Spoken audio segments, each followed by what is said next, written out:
Sir क्या कहना चाहेंगे, आज जो यहाँ पर कार्यक्रम किया गया है उस पर क्या प्रक्रिया है आपकी? मैं सर्वप्रथम आज आपके चैनल के माध्यम से हमारे लोकप्रिय माननीय मुख्यमंत्री महोदय का हार्दिक धन्यवाद करता हूं,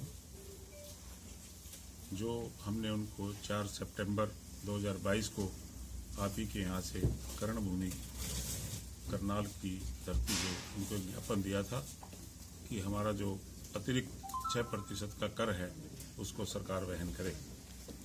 माननीय मुख्यमंत्री ने तब भी आश्वासन दिया था। इसके बीच हम बार बार उनसे मिलते रहे, अधिकारियों के संपर्क में रहे और हमारी 1 फरवरी 2023 को वो अधिसूचना जारी हो गई है। हम उसका तहे दिल से ऑल हरियाणा कॉन्ट्रैक्टर्स एसोसिएशन उनका हार्दिक अभिनंदन करती है।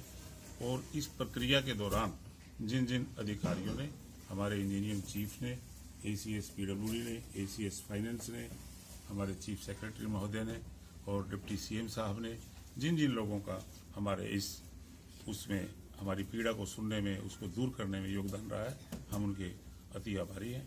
और मैं एक बात कहना चाहूँगा, आज 4 तारीख हम आपके माध्यम से कहना चाह रहे हैं, ये हमारे लिए दिवाली जैसा दिन है। कॉन्ट्रैक्टर्स के लिए एक महिला ने बोला, एक सैन्य अधिकारी की महिला ने कहा कि जब हमारे पति घर आते हैं वो हमारी दिवाली होती है, दिनांक के हिसाब से दिवाली नहीं होती। तो ये कॉन्ट्रैक्टर्स के इतिहास में एक कितनी बड़ी जीत का विषय है, जो हमारे लोकप्रिय मुख्यमंत्री ने हमारे को एक सौगात दी है। हम उसके अति धन्यवादी हैं और ये उनका विधानसभा क्षेत्र भी है। हम प्रभु से कामना करते हैं हमारी सरकार अच्छे से चले। और अब एक आश्वासन और एसोसिएशन की तरफ से दिलाना चाहते हैं कि जो आने वाले कार्य हैं हम उनको अच्छे से अच्छे रेट्स पे लेंगे और अच्छे कम्पिटिटिव रेट्स पे लेंगे और उनका निष्पादन एक समय सीमा में करेंगे, अच्छी क्वालिटी से काम करेंगे। हमारी 2-3 मांगे अभी भी लंबित हैं, उनके लिए भी माननीय मुख्यमंत्री के संज्ञान में लेके आएंगे और उनके प्रति हमारा पूरा हरियाणा कटिबद्ध है। और हम एक और यहाँ से एक घोषणा करते हैं कि हमारे जितने कॉन्ट्रैक्टर्स हैं वो बड़े, उनमें खुशी की लहर है। और जितने भी अधिकारियों ने, जितने भी संपर्क में हमारे जितने भी डिप्टी CM हैं, CM हैं, हम उनको एक समारोह करके उनका अभिवादन भी करेंगे। धन्यवाद। सर आपका पूरा सुनो, पूरा शुभ नाम? मैं Ashok Jain, all Haryana contractor association का चेयरमैन का दायित्व है। ये हमारी एग्जीक्यूटिव बॉडी है जो आपके करनाल में आपने बार बार हमारा सहयोग किया, समर्थन किया, चाहे करनाल क्लब हो।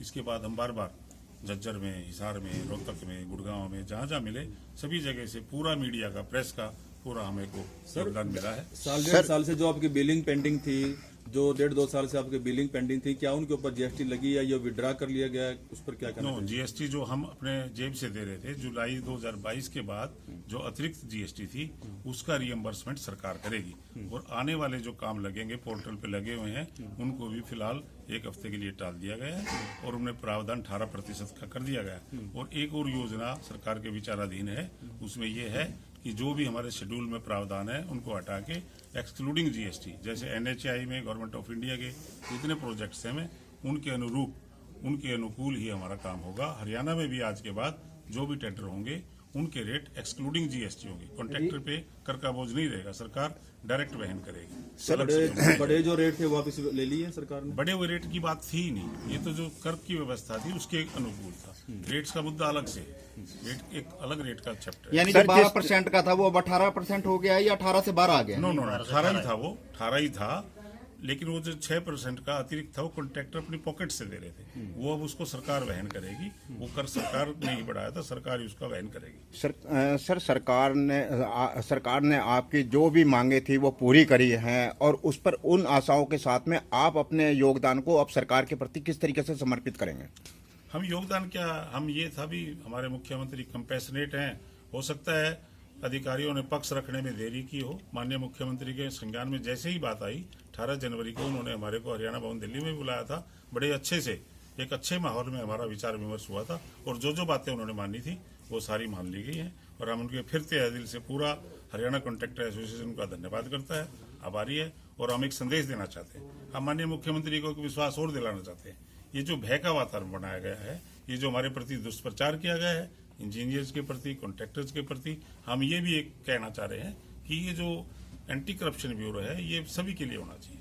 ये नेताओं के लिए भी होना चाहिए, एमएलए के लिए भी होना चाहिए, एमपीज के लिए भी होना चाहिए, ओनली इंजीनियर्स कॉन्ट्रैक्टर्स के लिए नहीं होना चाहिए। हम ये कहना चाहेंगे कि ये जो सारा सिस्टम है, हम एक ऐसे भय मुक्त वातावरण में काम करना चाह रहे हैं, और हम कॉन्ट्रैक्टर्स को भी भाइयों को कहते हैं हम अच्छा काम करते हैं, अच्छा काम करते हैं। वी क्रिएट मोन्यूमेंट्स, हम ना आधारशिला, हम पूरे काम करते हैं। हमारी सड़क 200 साल चलती है, हमारा भवन 100 साल चलता है। वो मोन्यूमेंट है, वो अपने आप में एक परीक्षा की वो है, उसकी कसौटी पे खरा उतरता है। ऐसा कोई काम नहीं। आपके हमारे माध्यम प्रति से ये हम विश्वास विश्वास जताएं। करते हैं आपको कि हम और बढ़िया काम करके दिखाएंगे मुख्यमंत्री को। हम स्पीड वर्क करेंगे, बहुत जल्दी इंफ्रास्ट्रक्चर के काम स्पीडली कन्वर्ट करेंगे और खत्म करके देंगे, जिससे राज्य का विकास विस्तार डबल स्पीड से होगा और बढ़िया तरीके से काम करेंगे। 2 महीने से टेंडर जो नहीं लगाए जा रहे थे विकास कार्यों को लेकर, क्या आप ठेकेदार टेंडर लगाएंगे आगे के विकास? अभी नहीं लगाएंगे जब तक हमारा जीएसटी 18% नहीं होता है, एक्सक्लूड हो या इंक्लूड हो। जब वो गवर्नमेंट 18% जीएसटी कर देगी उन टेंडरों पे, तब हम वो टेंडर भरेंगे। ये पूरे हरियाणा में जब से आज़ादी के बाद ये कॉन्ट्रैक्टर एसोसिएशन की सबसे बड़ी जीत है। ये इतना बड़ा गुट, ये जो समाज बना है, एसोसिएशन बनी है, सभी ठेकेदारों ने इसमें सहमति जताई और सब ने विश्वास दिखाया इस एसोसिएशन में, इस एग्जीक्यूटिव बॉडी में, कि ये जो एसोसिएशन बनी है ये अपने कॉन्ट्रैक्टर हित के लिए बनी है।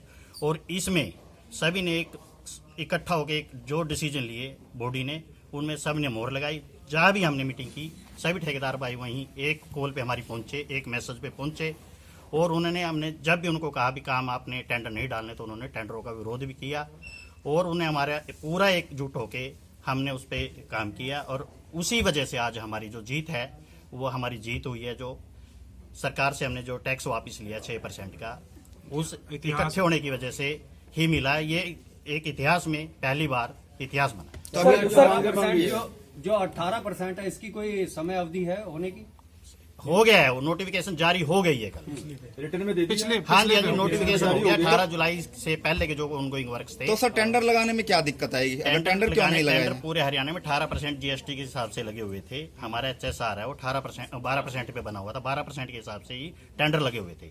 जो टेंडर हमारे अब 18% पे लगने चाहिए। जो गवर्नमेंट का टेंडर जीएसटी ला है उसमें 18% है कॉन्ट्रैक्टर पे, और HSR हमारा 12% पे बना हुआ था। तो हमारा विरोध था भी HSR को रिवाइज करके इसके रेट ठीक किए जाएं, ताकि जो ये मिसमैच है रेट वो ठीक हो जाए। उसके बाद ही हम वो टेंडर में पार्टिसिपेट करेंगे। वो हमारी मांग मान ली है, वो सरकार को उसका नोटिफिकेशन बन के, वो एक लेटर बन के चला गया, मिनट्स ऑफ मीटिंग बन के हमारे ऑफिसर ने भेज दिया है कि ये जो इनकी मांग है ये जायज़ है, इस पे जीएसटी 12 की बजाय 18 किया जाए, ताकि आने वाले टेंडर में ये पार्टिसिपेट कर सरकार से कई दौर की वार्तालाप हो चुकी है, 2 मांगे अभी भी पेंडिंग है। कौन सी मांगे हैं? एक ये जीएसटी वाली मांग जो टेंडर एक्सक्लूड करे या इंक्लूड करे, और एक हमारी पुरानी अनाउंसमेंट में जितनी पेमेंट पेंडिंग है, हम सरकार से कहते हैं उसमें भी नरम रवैया अपना के हम अपने मुख्यमंत्री जी से, हमारे उप मुख्यमंत्री जी से, हमारे ऑफिसरों से एक मांग करते हैं। हमारे छोटे छोटे जो ठेकेदार हैं वो काफ़ी परेशान हैं। पिछले 6 महीने से 14 जुलाई को स्टॉपेज ऑफ पेमेंट का एक लेटर इशू हुआ था, उसमें उन पेमेंट ठेकेदारों की सारों की पेमेंट पेंडिंग रुकी हुई है। हाँ। सर, जैसे कि आपने कहा भी है और पहले भी कहा था कि पेमेंट आपकी कुछ रुकी हुई है, अब उस पेमेंट पर पूरी तरीके से आप कॉन्फिडेंस है, विश्वास है कि सरकार द्वारा ये जो सुविधा है वो पूरी तरीके से? हाँ जी, वो पूरी हम सरकार पे निष्ठा है। वो सरकार पेमेंट रिलीज करेगी, लेकिन वो डिले प्रोसेस हो रहा है। हम सरकार से आशा करते हैं, उम्मीद करते हैं वो जल्दी, क्यों उस पेमेंट के बिना हमारे जितने ठेकेदार हैं उनके काम रुके हुए हैं, उनका घर के जो हालात है वो भी खराब होते जा रहे हैं। उन्हें हम आपका धन्यवाद शुभ नाम करते क्या हैं। आपका? मेरा विजय कंसल, प्रधान कॉन्ट्रैक्टर एसोसिएशन। सर पेमेंट अभी हुई नहीं, सरकार का सर, आप धन्यवाद क्या कहना किया जा रहा है। ठीक सर जी, कैसे देखते हैं सरकार के? मैं थोड़ा इसको फर्दर एक्सप्लेन करता हूँ। एक मिनट। सरकार का धन्यवाद की बात नहीं है, ये एक बिजनेस का, प्रोफेशन का मामला है। माननीय मुख्यमंत्री महोदय का हम आज धन्यवाद करने आए हैं, जिन्होंने एक भारी कर का अतिरिक्त बोझ जो कॉन्ट्रैक्टर्स पे आया था उसको वहन करने की सरकार द्वारा जिम्मेवारी ली है। हम उसका पुनः आभार व्यक्त करते हैं। बात रही जो नए आने वाले टेंडर हैं, जो भाई साहब का सवाल था, वो हमारी ऑलमोस्ट वो उसकी नोटिफिकेशन भी विद इन 2 और 3 डेज हो जाएगी। और जो ऑटोमेटिकली एक मैकेनिज्म डेवलप किया गया है, जो पोर्टल पे टेंडर है, उसमें कर का प्रावधान 18 कर दिया जाएगा। और 1 अप्रैल से जो मैंने आपको बोला है वो एक्सक्लूडिंग जीएसटी टेंडर होंगे। हम बहुत ही आभारी हैं सरकार के। बात कोई समझौते की नहीं है, बात कोई विरोध की भी नहीं थी, बात अपनी बात पहुंचाने की थी। वो कहीं न कहीं मिसकम्युनिकेशन था, या सरकार समझ नहीं पा रही थी, या हम समझा नहीं पा रहे थे। अब हम भी समझा पाए हैं, सरकार भी समझ गई। हम हमेशा विकास के हिस्सेदार हैं, गवर्नमेंट के ऑर्गन हैं, काम सुचारू रूप से चलता है, विकास में भागीदार है। हमारा पुनः पुनः निवेदन है, कॉन्ट्रैक्टर्स पे, इंजीनियर पे सरकार भरोसा करे, उसका प्रोडक्ट अच्छा बना के देगी। ये हमारा आपसे धन्यवाद। सर पूर्ण तरीके से जीत है कि अभी पेंडिंग है? जीत हार का सवाल, ये this was not a cricket match. ये एक हमारी समस्याओं का समाधान था, माननीय मुख्यमंत्री ने कर दिया है, हम उनका पुनः पुनः आभार व्यक्त कर रहे हैं। ये हार जीत का विषय था ही नहीं, या कोई खत्म हो गया सर? मुद्दा खत्म भी नहीं हुआ, ये चलता रहता है, क्योंकि कॉन्ट्रैक्टर्स की समस्याएं रहती हैं। अब हमारी एक समस्या है, NHI की रेट हमारे से ज्यादा है, हमारे स्टेट के कम है। अगला मुद्दा हमारा वो है, मुद्दा क्या है, वो बैठ के सुलझा लेंगे, हम कन्विंस करेंगे कि भी हम कम रेटों पे काम होता है, महंगाई बहुत ज्यादा है, इनको बढ़ाया जाए। हमारे इंजीनियर्स मान रहे, वो हमारा केस भेज वो देंगे। भी आपके माध्यम से हम यानी तो कि कहीं ना कहीं काफी संघर्षों के बाद आपकी एक मांग तो पूरी मान ली गई। आपको क्या लगता है कि आपकी जो और 2 मांगे हैं उनके सरकार उन पे क्या रिएक्शन करेगी? क्या वे मान लेगी? मैडम, वो मांगे भी मान ली गई हैं, बट वो प्रोसेस में है। जैसे इसकी नोटिफिकेशन हो गई है, विद इन 2 और 3 हो सकता है आपके चैनल के माध्यम से मंगलवार को फिर हम एक प्रेस कॉन्फ्रेंस करें, वो भी मान लेंगे। वो मान ले गई। इसमें मैं सबसे ज्यादा मीडिया भाइयों का भी शुक्रगुजार हूँ और हमारी बात पहुंचाई मुख्यमंत्री तक, उप मुख्यमंत्री तक, और हमारी सारी मांगे मान ली गई। बहुत बहुत धन्यवाद। शुक्रिया sir, thank you sir. Thank you very much.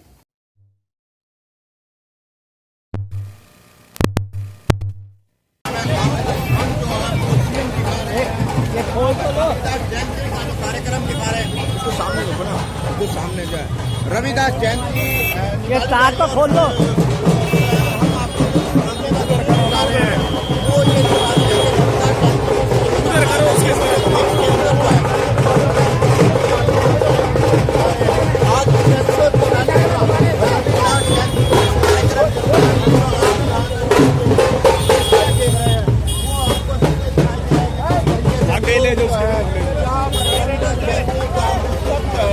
मनाते हुए आपको नजर आ रहा है, और हम आपको जो दिखा रहे हैं यहाँ पर, ये देखिए किस तरीके से लोगों का एक उत्साह है,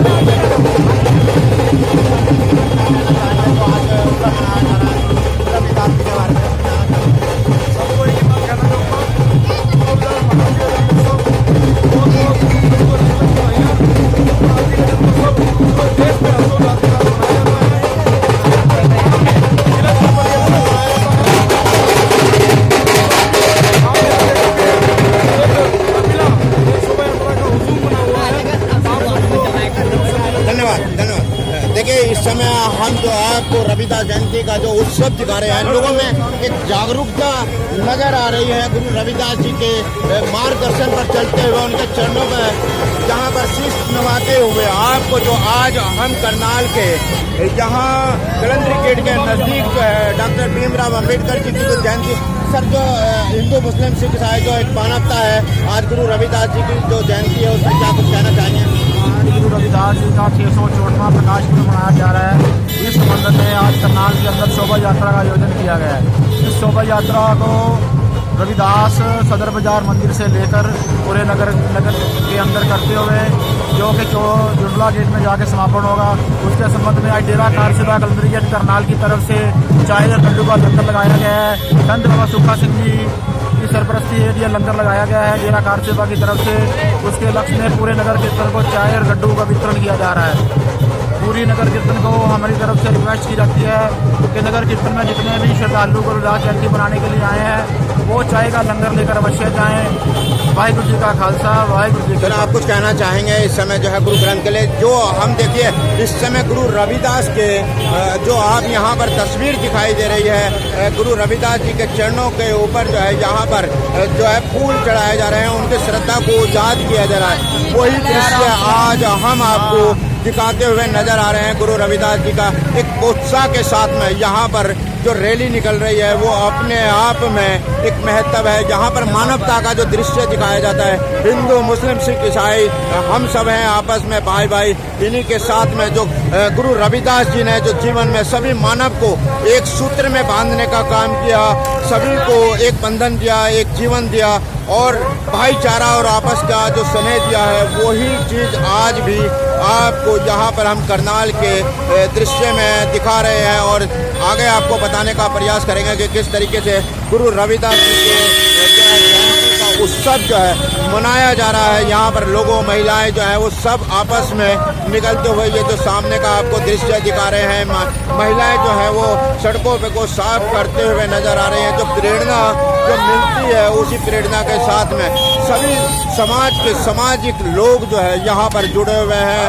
हम यही आपको आज जो है वो करनाल के जो है कलंदरी गेट के सामने गुरु रविदास जी की जयंती का जो 646वां उत्सव मनाया जा रहा है। गुरु रविदास जी का जन्म जो है वो काशी में हुआ था और काशी में उन्होंने जो ज्ञान दिया, जो सारे पूरे संसार को ज्ञान दिया, 1398 में गुरु रविदास जी का जन्म हुआ था और उन्होंने मानवता के लिए जो है जो संदेश दिया, जो एक प्रेरणा दी, जो एक स्रोत दिया।